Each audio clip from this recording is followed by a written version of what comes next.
Assalamualaikum Pak ya. Salam.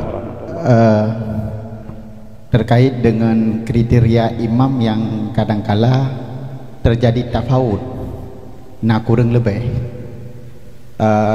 lagi contoh di kalangan katanya sebagai nak orang yang paham tentang agama, tetapi ada kala igaknya kurang mengerti tentang sistem di pemerintahan. Artinya mana persoalan-persoalan yang sifatnya kontemporer di dalam pemerintahan nyo kadang-kadang kurang digaknya, tetapi ada calon lain yang kekuatan di agamanya kurang kenhana, tetapi kurang, tetapi di sistem pemerintahan ji nyo gaknya lebih kuat.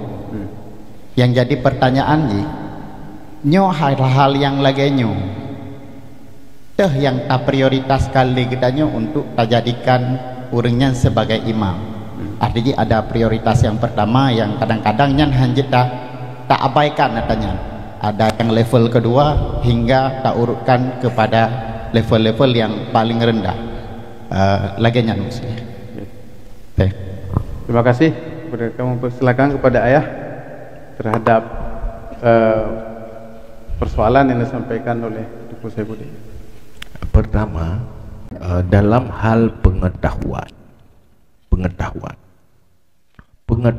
agama dengan pengetahuan yang menyangkut dengan bidangnya sama-sama penting, karena dua-duanya harus dijaga dan penting dijaga. Artinya halalnya penting, makmurnya juga penting. Antara kesejahteraan dan kehalalan santut penting. Jen payah nalar pemilih. Kalau orang itu sudah punya ilmu agama, kemudian cepat belajar tentang pengetahuan, tak pribadi kan bagah je gemurno, nyen gak terpilih orang. Karena menyo kagejak kenan hang itu mele menua agama. Ya kan? Panik demi abul lo. Tapi antara ilmu dengan kepribadian, orang baik dengan orang cerdas, nyona udeng tiro udeng ge akai ada adil, tapi hana malim. Tiro tu malim, tapi akai hana ge. Pate cara-cara ngurupi menteri akai.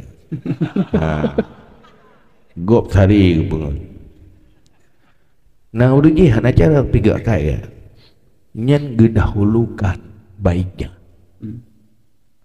Baiknya.